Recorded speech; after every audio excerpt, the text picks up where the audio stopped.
తెలంగాణలో ఏ బహుజన నేత తిరగనంత ఎక్కువగా 4000 గ్రామాలు 350 రోజులు లక్షలాది మంది ప్రజలు వందలాది సభలు పెట్టి బహుజన్ సమాజ్ పార్టీ వాదాన్ని బహుజన మహనీయుల త్యాగాన్ని తెలంగాణ ప్రజలకు పరిచయం చేసిన అదేవిధంగా మరి 2023 అసెంబ్లీ ఎలక్షన్లలో బహుజన్ సమాజ్ పార్టీ అభ్యర్థిగా నేను పోటీ చేయడమే కాకుండా 107 మంది అభ్యర్థులను బరిలోకి దించి మరి చాలా గొప్ప మరి ఎన్నికల పోరాటం చేయడం జరిగింది. అయితే మరి మేము అనుకున్న ఫలితాలు రాలేదు. దాని తర్వాత మళ్ళీ పార్లమెంటు ఎన్నికలు వచ్చినాయి. పార్లమెంట్ ఎన్నికల్లో సందర్భంగా మరి పార్టీ ఆదేశాల మేరకు పార్టీ మరి మార్గదర్శకాల మేరకు ఇండియా అలయన్స్తో కాకుండా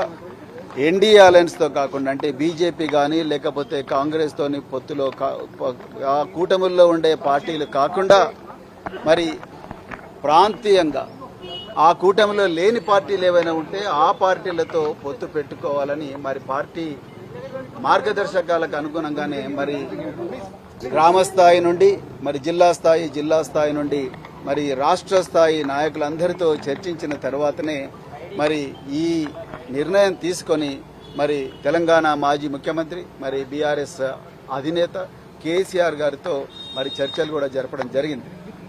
పలు దఫాలుగా చర్చలు జరిపిన తర్వాత మా కేంద్ర ఆఫీసుకు కూడా ఈ విషయాలన్నీ కూడా ఇక్కడ జరుగుతున్న పరిణామాలన్నీ కూడా వాళ్ళందరికీ వివరించడం జరిగింది. మరి తెలంగాణ వాదం బహుజన వాదం రెండు ఒకటే. మరి తెలంగాణ ప్రయోజనాల కోసం మరి రాజ్యాంగాన్ని రక్షించుకోవడం కోసం కేంద్రంలో మరి బీజేపీ రాజ్యాంగాన్ని రద్దు చేస్తా అంటా ఉన్నది. 400 సీట్లు ఇవ్వండి రాజ్యాంగాన్ని రద్దు చేస్తా అంటా ఉన్నది. రాజ్యాంగం పోతే ఇక్కడ తెలంగాణలో మాత్రమే కాదు దేశంలో కూడా బహుజనులకు అన్యాయం జరుగుతుందన్న మరి ఆందోళనతోని మరి ఈరోజు భారత రాష్ట్ర సమితితోని మేము మరి పొత్తు పెట్టుకున్నాం. వారు మాకు 2 సీట్లు కేటాయించడం జరిగింది. మరి ఆ 2 సీట్లు కేటాయించిన తర్వాత నిన్న అఫీషియల్గా మా కేంద్ర సమన్వయకర్త అనుమతితోనే నిన్న అఫీషియల్గా మరి ఇరు వర్గాల అప్రూవల్ వచ్చిన తర్వాతనే నిన్న మరి మేము నాగర్ కర్నూలు నియోజకవర్గం నుండి హైదరాబాద్ నియోజకవర్గం నుంచి పోటీ చేస్తామని కూడా ప్రజలకు ప్రకటించడం జరిగింది. దాని తర్వాత విస్తృత కార్యకర్తల సమావేశం కూడా పెట్టడం జరిగింది. విధి విధానాల గురించి నిర్ణయించడం జరిగింది.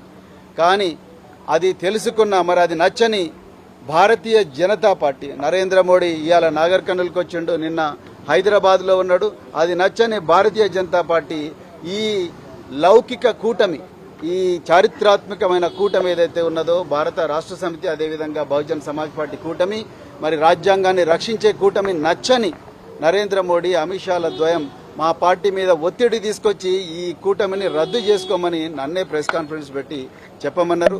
నాకు అది ఇష్టం లేదు. ఎందుకంటే మరి బహుజన్ సమాజ్ పార్టీ మాన్యశ్రీ కాన్షీరామ్ గారి నుంచి బైంజీ కుమారి మాయావతి గారి నుంచి నేటి దాకా మరి నా దాకా మేమందరం కూడా ఈ బహుజనవాదం డాక్టర్ బిఆర్ అంబేద్కర్, మహాత్మా జ్యోతిరావు పూలే, సంత్ నారాయణ గురు మరెందరో మహనీయుల ఆలోచనల వల్ల ప్రభావితమైన మేము ఒక్కసారి మాట ఇస్తే తప్పేది ఉండదు. పొత్తు ధర్మం కష్టాలైనా నష్టాలైనా అందరూ కలిసిపోవాలి, ఒకరికొకరు సహాయం చేసుకోవాలి.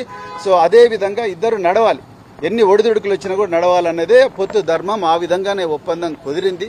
కానీ దురదృష్టవశాత్తు ఆ ఒప్పందాన్ని రద్దు చేసుకోమని ప్రెస్ కాన్ఫరెన్స్ పెట్టమని చెప్పేసి నాకు ఆదేశాలు వచ్చినాయి. కానీ ఆ ఆదేశాలు నేను అమలు చేయదలుచుకోలేదు. ఎందుకంటే పొత్తు ధర్మంలో భాగంగా నేను కూడా మరి 26 సంవత్సరాల పోలీసు సర్వీసు దేశం కోసం ప్రాణ త్యాగానికి కూడా సిద్ధమయ్యి నేను పనిచేసిన మరి బహుజన్ సమాజ్ పార్టీలో చేరినా కూడా ఎలాంటి రాజీపడని పోరాటం నేను సాగించి పార్టీ భావజాలాన్ని నేను గ్రామ ప్రజల్లోకి రాష్ట్ర ప్రజల్లోకి మోసుకొనిపోయినా. కానీ అలాంటి వ్యక్తిని నేను ఒకసారి మరి ఒక పార్టీ రాష్ట్ర అధ్యక్షుడిగా మాట ఇచ్చిన తర్వాత ఈ బీజేపీ చేసే కుట్రలకు బీజేపీ రాజ్యాంగాన్ని రద్దు చేయాలన్న కుటిల పన్నాగాలకు తలొగ్గి నేను చేస్తే ఈ దేశంలో బహుజన ప్రజలకు నేను అన్యాయం చేసిన వాడిని అవుతా. అందుకొరకే నేను మరి ఈరోజు నేను రాజీనామా బహుజన్ సమాజ్ పార్టీ సభ్యత్వానికి నేను రాజీనామా చేయడం జరిగింది.